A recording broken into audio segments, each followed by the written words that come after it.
The message has been very clear. President Trump kept his word. President Trump had the internal fortitude, had the political pants to do what no other president, Republican and Democrat, for the last 25 years that you have been serving in Congress and have been a member of the news media, no one had that resolution of liberating the hemisphere from thugs like this Maduro, who only harmed his people and our people through drugs, through terrorist attacks, through gang members, specifically Tren de Aragua. I'm a Venezuelan that lives in the United States and is a Democrat. Why are you guys shitting on Venezuelans right now? You guys are just being so rude. Like, do you know how many deaths this man has? How much blood he has on his hands? And yeah, it was Trump. He got him. Am I super happy it was him? No. But you gotta give credit where credit is due. Like, he did what no one thought. I never thought I would live to see this. Ever. Like, I'm in shock. And it makes me sad that you guys are just like saying he was a sovereign president. He wasn't. He was a dictator. He was a dictator. Why don't you take this energy to see who he really was and then come back with your opinions? Like, just let us have this moment.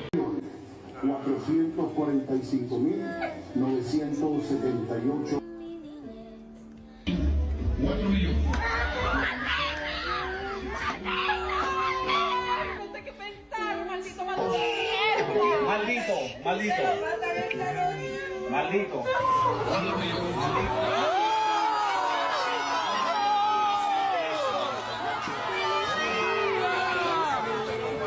And for those of you who still live under a rock, President Donald Trump just attacked Venezuela, went in the night, took out its president, his dictator president, because the president has questionable character.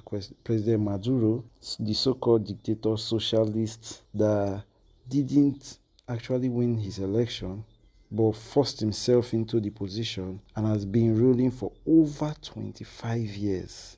And after he was extradited into the US forcefully to face possible charges on drug production and drug trafficking, and so many other charges as well, where he will face the complete wrath of the law according to what the US is putting out, most people will feel like, just looking at the reactions of the Democrats only on this particular situation, they will feel like the Venezuelans are out there crying that they want their dictatorship president back.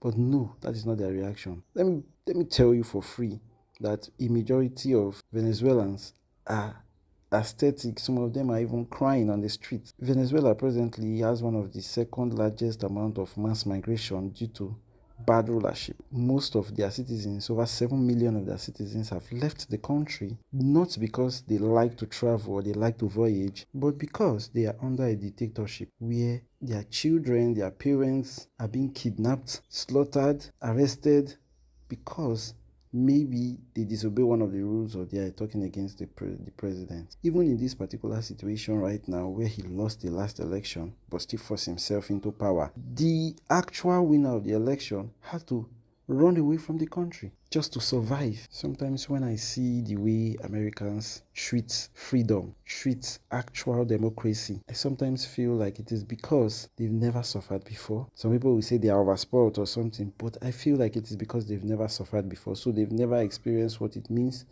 to be in any form of real oppression. That is why they feel the way they feel. Like and subscribe to the channel.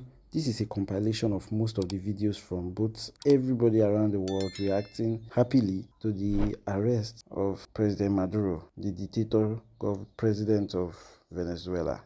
Honestly, I didn't even think about this. Like, I don't even know what this means for Venezuela. Like, I'm so scared they're gonna come and just steal our oil and just make it worse than what it's already been for the past 27 years.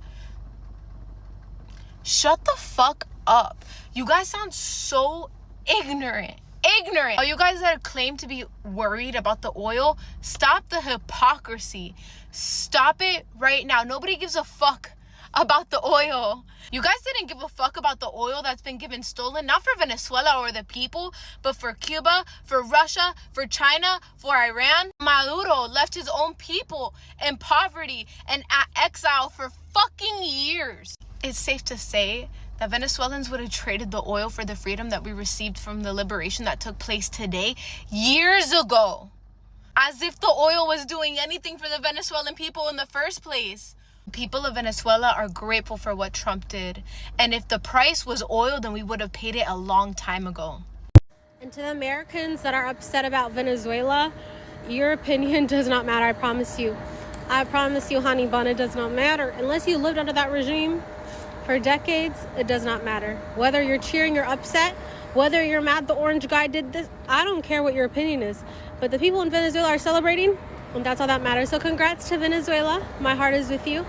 I love to keep the videos coming. I love to see it. Yeah. Also, I'll just put that out there. The man wasn't a good guy. He wasn't a good guy. I'll just put that out there. Do you know what the difference is between those who are celebrating the downfall of Maduro and those who are condemning it, or at least how it was done? The difference is privilege. Do you understand how unbelievably lucky you have to be so deeply absorbed in the twists and turns of democracy? Do you think that the rest of the world lives like how we live? Of course they don't. They don't have the luxury of talking about what was authorized, what was congressionally approved and what wasn't. They are not negotiating with the innermost workings of democracy. They are negotiating with survival, with life and death. It isn't that we don't need to have conversations about protecting our democracy. Obviously, we have to protect our democracy, otherwise we don't get to keep it. It is about perspective. It is about knowing when to peel off the lens of privilege and seeing it through the eyes of the rest of the world that doesn't enjoy what we enjoy. The people of Venezuela, the people of Iran, the people of Cuba, they aren't hung up about the first world luxuries of democracy. They are negotiating with life and death. So when their dictators are toppled, they aren't crying over the spilt milkshake of which avenue was taken in order to authorize the decision. They are celebrating something that we have become woefully out of touch with: life, humanity, dignity, liberty. It isn't that the conversation of democracy doesn't need to be had. It's that sometimes you can become so absorbed in your own privilege that you lose perspective. Worse, humanity. No, but seriously, do liberals not see their hypocrisy? You guys literally spent the entire summer having a No Kings protest in multiple cities because you think that Trump is a dick-shaped tater tot. And now you're crying for the release of a actual self-proclaimed dictator that the people of Venezuela are happy to be rid of. How do you survive daily? Is there a thought process in your head? I'm seriously concerned because nothing you guys do or say makes sense. It's always contradicting itself. So what is it? Do you want kings? Do you want free kings? Do you want kings but not in America? Do you want kings but not Donald Trump? Do you want the government to control your life but not Donald Trump? Just say the real thing. Just say what you're doing because we all know. With all the medications that are out now that you guys are just so willing to fucking inject up your ass, I'm sure there is something that can cure this. Now a message to my English-speaking friends, because I'm already seeing people are organizing protests, hands off Venezuela, let's defend Maduro, we love dictators.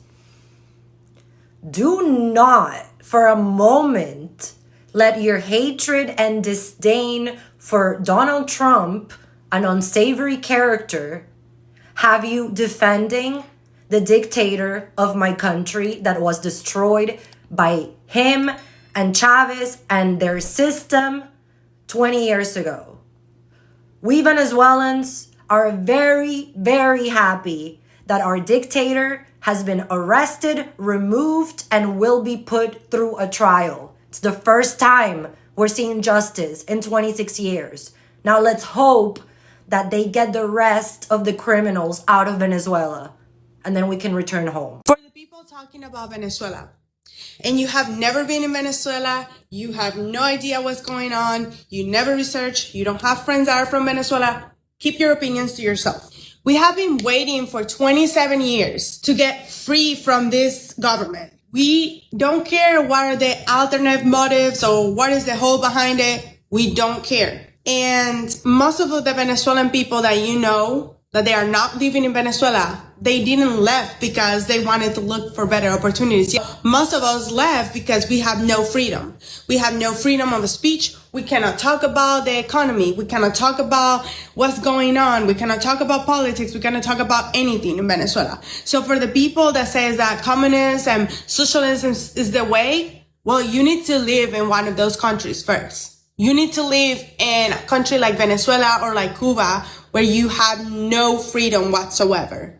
And then we can talk. This is why it bothers me so much about social media. This is not what I like to talk about in my own social media, but I've seen so many negative comments and we just want to change. And there is millions of people dying every day in Venezuela. They die because of this government, because they don't have any resources to go buy any food. So they just starve. There is people that now they cannot even afford to have health insurance. So if you get a terminal illness, you're going to die anyway. So people is like, or either I die this way or either I die with freedom. What do I want? So if you don't know anything about it, yes, Venezuelan people is really happy about the situation. And you might say, hey, whatever, you don't even live in Venezuela anymore. So you can talk about it and, you know, but my family, my mom and my 101-year-old grandma live there and they are there at this moment and they're happy about what's happening. They're happy and the real Venezuelan people that is not with the government is happy about it. Not investigated before, then just keep your comments. Hi there. Are you an American or other first worlder with democracy privilege who's all of a sudden very, very concerned about the United States taking the oil of Venezuela? Well, let me tell you something. Fear not, because Iran and Cuba have been receiving free Venezuelan oil for decades in exchange of protecting the dictator that has been exiling, killing us, and disappearing us for 26 years. So please, you should be more concerned about the dictator that is killing us, exiling us, and disappearing us than the United States taking our oil. We are not concerned about that. So why are you concerned about that? Be concerned about the imperial powers of Iran and Russia who are already in Venezuela. Thank you. I just want to talk to you, America, and I hope you have your coffee when I tell you this, but these are great news. All eyes on Venezuela. These are historical news. This is history in the making. I mean, my chest, it feels like it's gonna explode with joy. Like, President Donald Trump and Maria Corina Machado just created an opportunity for us to begin working harder than ever, because that's what we have always been doing, but now we will be working in our country. But, you know, we also have worked so hard here in the United States to build so much things, and I just want to thank you, America. Thank you for giving us this opportunity to work. Yeah, come celebrate with us. We love everybody because you, America, has loved us so much. I heard you're from Venezuela? Yes, I'm come from Venezuela. And you don't agree with any of these people here, right? No, I'm not agree. I'm not agree with Trump because Trump helped to my country obtain the libertad. Can I ask you, there's a bunch of Americans here who have never lived in a communist and socialist country with a socialist government. So Americans are protesting here against the arrest of Maduro. They've never been to Venezuela before in their life, and you have, but they stand against the Venezuelan people. How do you feel about that? I feel happy. We're so fucking happy. Or in Margarita Island, or in the Llanos. How do the people in the Llanos feel about that? Are you living? I'm asking you the question. I'm asking you. Have you been to Venezuela? Have you been to Venezuela? For the last 21 years in Venezuela with a communist and socialist government. So, your guys don't have idea. Let me give you some advice. Let me give you some advice. You don't have idea. Let me give you some advice real quickly. All these people in shirts are going to surround you here in a second. They're going to try and drive you out over there where you perceive to be you have your freedom of speech amendment. You're more than welcome to be anywhere you want to, express anything that you want to, and continue to do that. Don't listen to any of these people in these orange shirts. They're all paid organizers and protesters by communist activists. They're volunteers, actually. So idea. Let me I something. think Let me everybody's a tell you volunteer here. something. Let me Do you tell have you anybody something. who's... You Yes. don't Do you know have Democrat any Socialists of America? idea. Yeah, I've Okay. heard about They that. have a collective bargaining agreement with the Communication Workers of America. No, don't go over there. If you can experiment, if you want to experiment, go to Cuba. Go to Cuba. Live in Cuba. Where's Cuba? Isn't Cuba going to be isn't it a dictatorship still? Yes. Yeah, Is Cuba building military base? Is China building military bases in Cuba? Excuse me? Is China building military bases in Cuba? Excuse me, I'm trying to listen to what they have to say.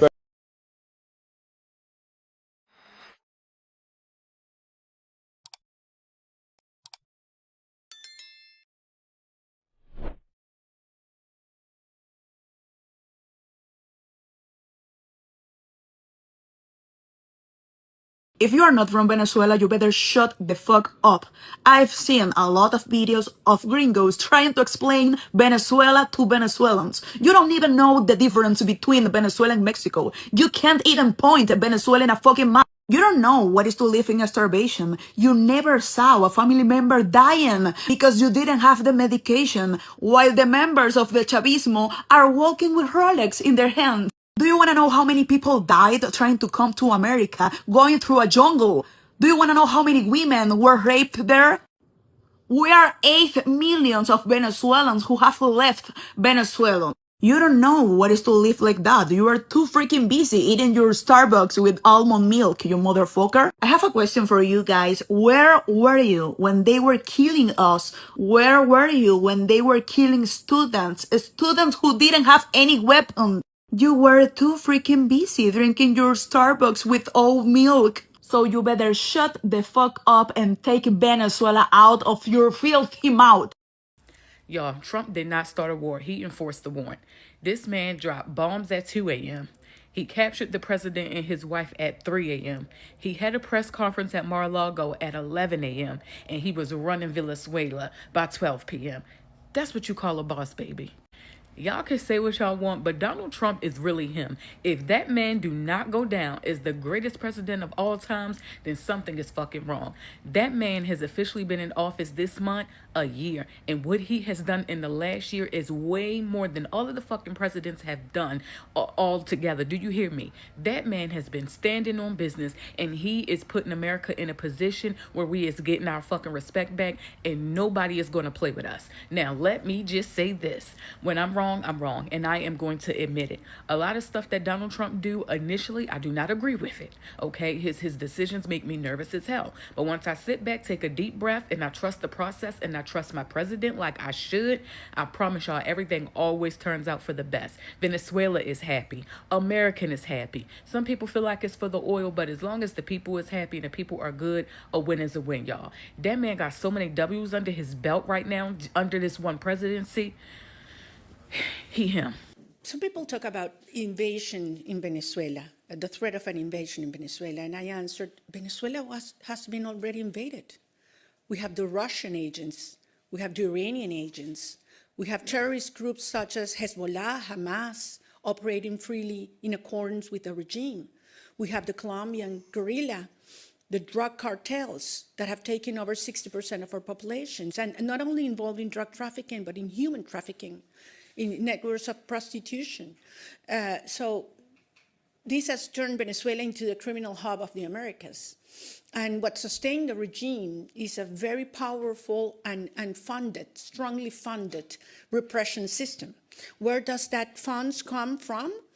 Well, from drug trafficking, from the black market of oil, from arms trafficking, for human trafficking.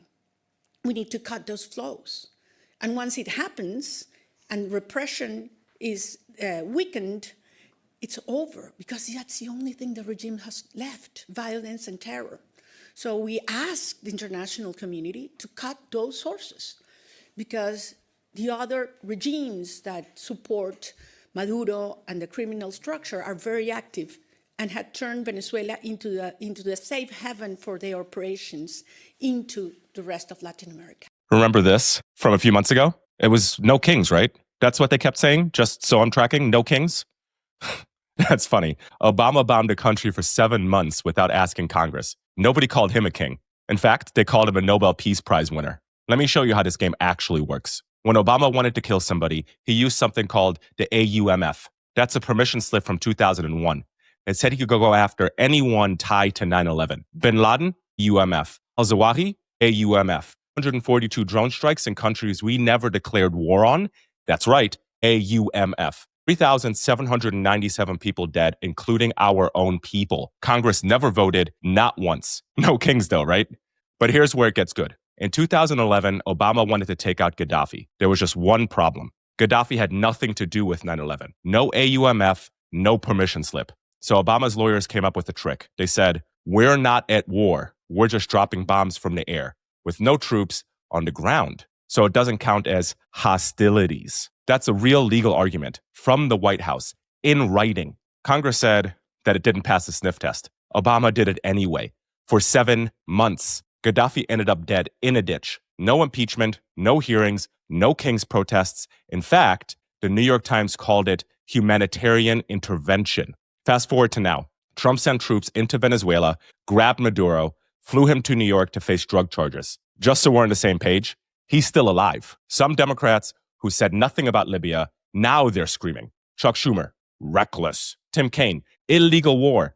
Hakeem Jeffries, unauthorized use of force. Now they remember the Constitution. 14 years later, here's a thing they don't want you to notice. Trump's lawyers used the same playbook, just a different page. Obama said, it's not war because there's no troops on the ground. Trump said, it's not war because we don't recognize him as president. He's just a drug dealer with a flag. That's not new. That's the Noriega precedent from 1990. When Bush invaded Panama to grab Noriega, the court said, if America doesn't recognize you as a real leader, you don't get immunity. Trump's DOJ dusted off that same case, same courthouse, Southern District of New York. So let's be clear about what's happening here. Obama used a loophole called no hostilities. Trump used a loophole called no recognition. Obama killed a head of state and called it peacekeeping. Trump arrested a head of state and called it a drug bust. The Constitution didn't change. The law didn't change. The only thing that changed is the color of the president's party. And that's the whole game. When your guy does it, it's decisive action. When their guy does it, it's King Trump. The rules aren't real. They're just talking points with lawyers attached. No kings, please. They don't hate kings. They just want to pick which one wears the crown. Same loophole, different lawyers. They're betting you're too stupid to notice.